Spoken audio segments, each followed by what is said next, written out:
Welcome into another edition of the Gator Nation Football Podcast film review. I'm James DiVirgilio, and on today's episode, we'll take a look at Florida's offense versus Kentucky. This was absolutely a dumpster fire. In this quick review, I'll take a look at the main things that caused Florida to really struggle in this game. And of course, if you want to see the full film review, that is available on Patreon, where $15 a month does get you full access to both the offensive and defensive film reviews each and every week, all season long.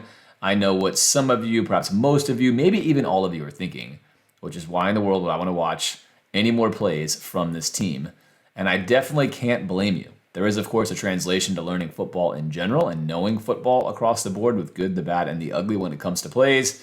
But either way, this will be a quick review. If you want to see the full one, that is available on Patreon. The link is in the description, so that will be there for you. Okay, without further ado, let's hop into this dumpster fire and see what went wrong for the Gators in Lexington yet again, losing now 4 out of 5 to Kentucky.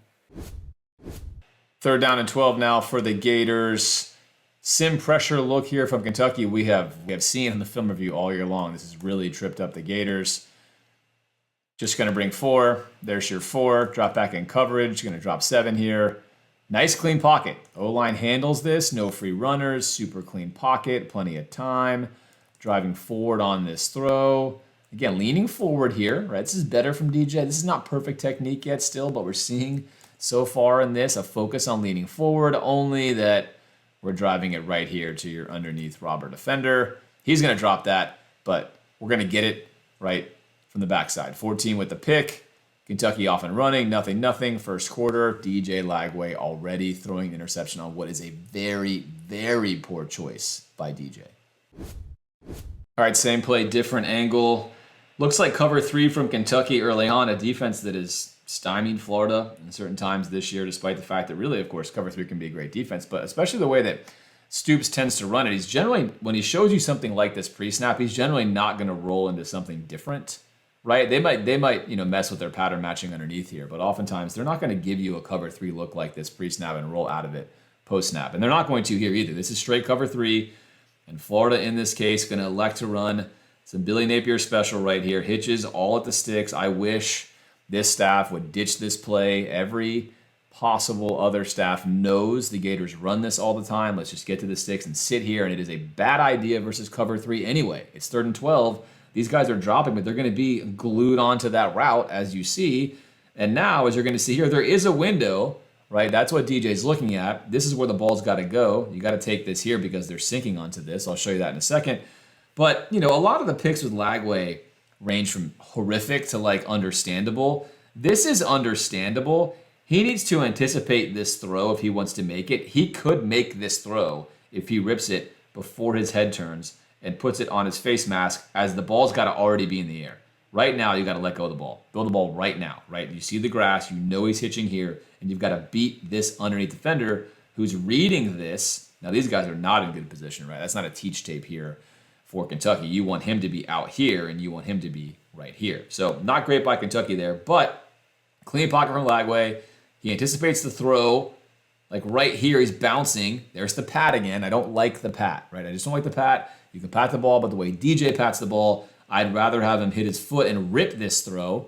But this pat, and now the throw, that's extra time, and that's all it takes. These windows close fast. There it is right there, right? So look, is there a window here if you're reading this as a quarterback? Yeah, right here, you see this. You have this. You have this window, but you need to let your right foot hit the ground and rip this ball. You cannot stare at this, pat the ball, then throw it there late. Not going to work. Not in college football, not in the SEC, but you can see why there is a window. There is a window there. There is an opportunity, but it's really got to go here, right? It's got to go there. But again, in DJ's mind, his clock is saying, window, I've got it, rip it. By the time he does rip it, though, it's too late. And that's why he's not essentially thinking about going here, because right now he sees this, he sees grass, he's open over here, and he thinks, I have this throw. It's not for him an automatic read to come back down over here. And really, again, it doesn't have to be, right? This is a throw that can be made, but it cannot be thrown. It cannot be thrown with the time in which he throws it. It's too late for that throw, and now he's robbing that, and he's taking that away. He drops it. He's going to wind up getting it instead. Ball's got to go here. But, for DJ, he's just not quite ready for this. And again, for a sophomore quarterback, you're going to see picks like these. This is the pick that you're going to see. This is going to happen. It's just that DJ's stacking up picks, as we're going to see in this game. Kentucky scores, making it 10-7. Now 1st and 10 for Florida on the 39. Let's do a box check here. 6 in the box for Kentucky. Here's your conflict defender. Again, when you're playing Kentucky, it is not difficult pre-snap to identify who most likely, right, is going to be in the fit. Of course, in any system, you're going to have these 5 guys in the fit from this scenario, right, in almost all situations. He can be a read and react. He's going to be a read and react, but he's this far off. He's telling you he's going to be a pass first here unless they wind up fitting him in later on something a little more sneaky. But right here, get near the Gators. Here we go. 1, 2, 3, 4, 5, 6. You got 6 guys here. 1, 2, 3, 4, 5. So you're plus one man in the box, and you were just going to get a free runner here through the B gap on the non-play side. Free runner, not going to account for this at all. No accounting for this. Literally nothing. Look at this. Look at what the heck are we doing? What are we doing on this play? He's thinking, like, is this real life? I mean, look at this. They parted the Red Sea for me. This is crazy. Here's Jaden Ball. I know the first guy never brings him down, but Jaden Ball is not expecting anybody to be contacting him at this point in time, but he is. He's going to do the hard job of bringing Jaden Ball down back there and celebrate accordingly. A, great play. B, nobody's blocking anybody. We still think we're doing great work over here. We're like, oh man, I'm just crushing this guy, right? Look at me. I'm in here and playing right tackle. I love it. It's been a lot of Caden Jones. I'm pancaking a guy. Well, it doesn't really matter because we're getting TFL'd back here because we're blowing it, right? Blowing it right here. So just again, like, this is very unserious football here from the Gators on the offensive line. Blink your eyes, and it's 24-7 Kentucky, 51 seconds left now. Florida desperate to get something moving, not content to just take it into halftime, which I appreciate that aspect. Going to run the right route here. Going to get cover 2. Going to run the right route. Now, pre-snap, look, this is nice from Kentucky, right? We talked about earlier, if, Stoops is going to show you kind of a cover 3, it's probably going to be a cover 3. Well, right here, something's going to happen post-snap because this is not an identifiable coverage pre-snap in all real likelihood, right?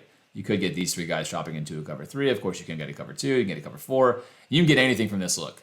Trying to muddy it up and say, look, we're not going to tell you what's happening here pre-snap. And DJ is going to do a great job reading this correctly.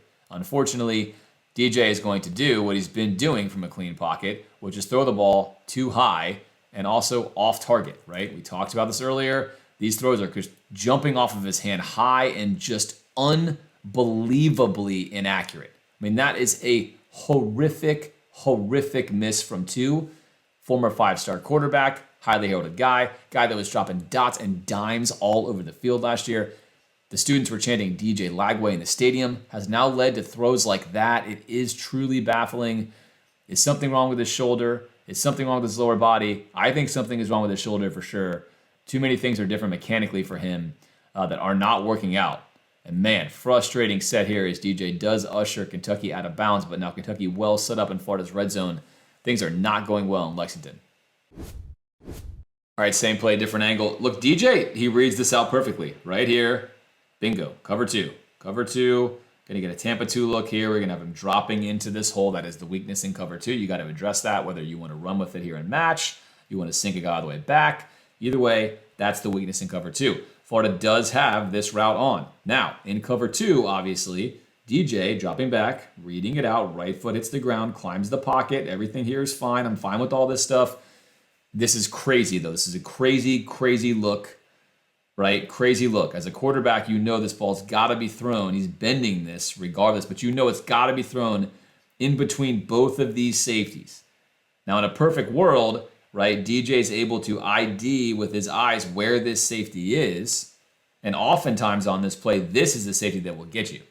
But to have your play side safety, the one that you can see within your eye shot, pick this ball off, is because you are making such an exceptionally errant throw. Again, notice the bend here. This ball needs to be here, right, in between both safeties. Neither one of them can make any kind of play on this part of the field. It's going to be up to him. His head is turned. He cannot make a play. DJ's made the right read back here, and he makes a horrifically poor throw.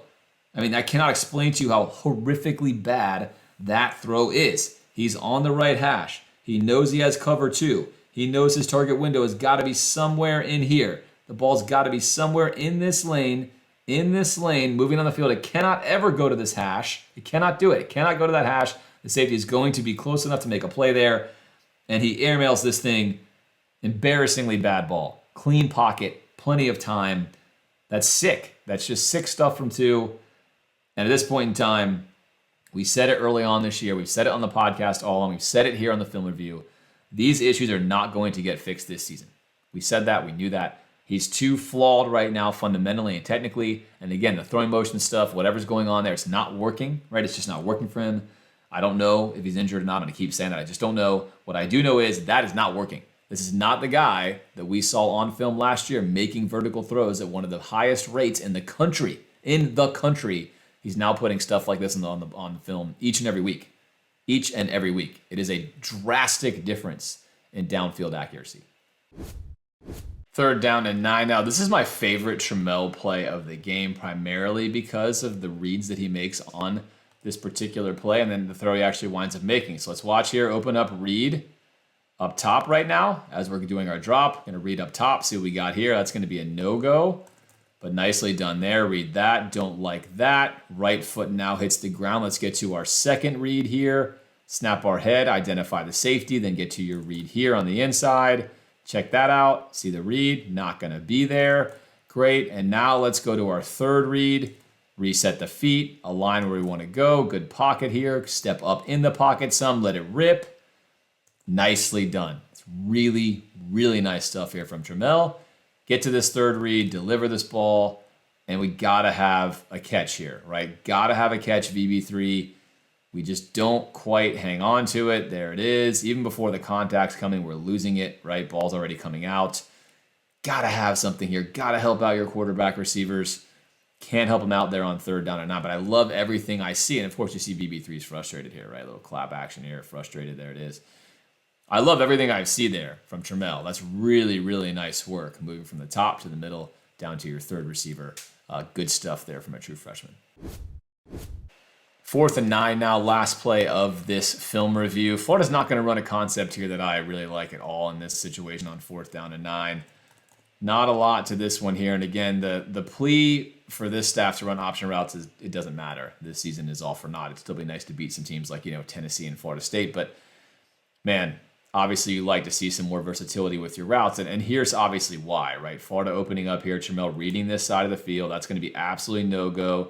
Safety up top, squeezing this out here, dead down here. That's what he's reading right now.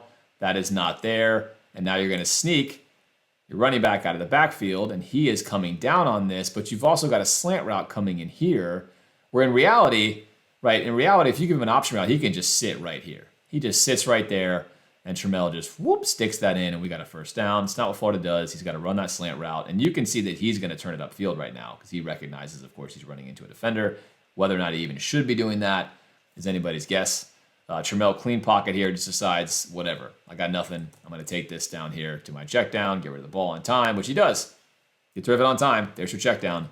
And here you go. But you do have him 2-on-1. Now, you're not always going to know these things pre-snap. That is the point of obviously running an option route, running a 2-way route.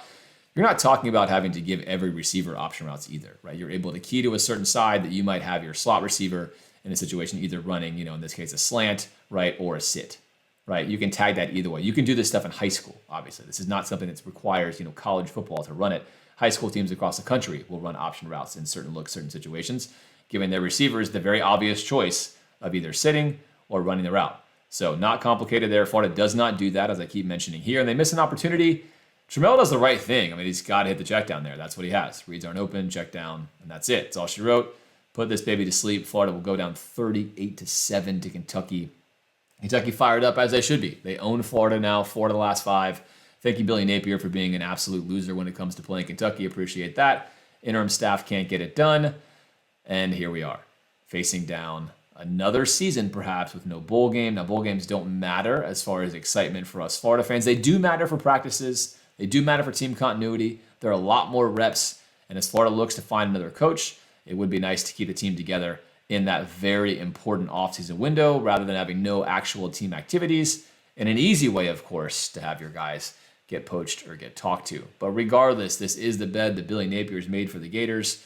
and Florida will have to lie in it and hope to find a way to perform better against Ole Miss this weekend. Of course, I will be back next week to break that down for you. As always, hope you enjoyed this interview as much as you possibly could. Until then, go Gators.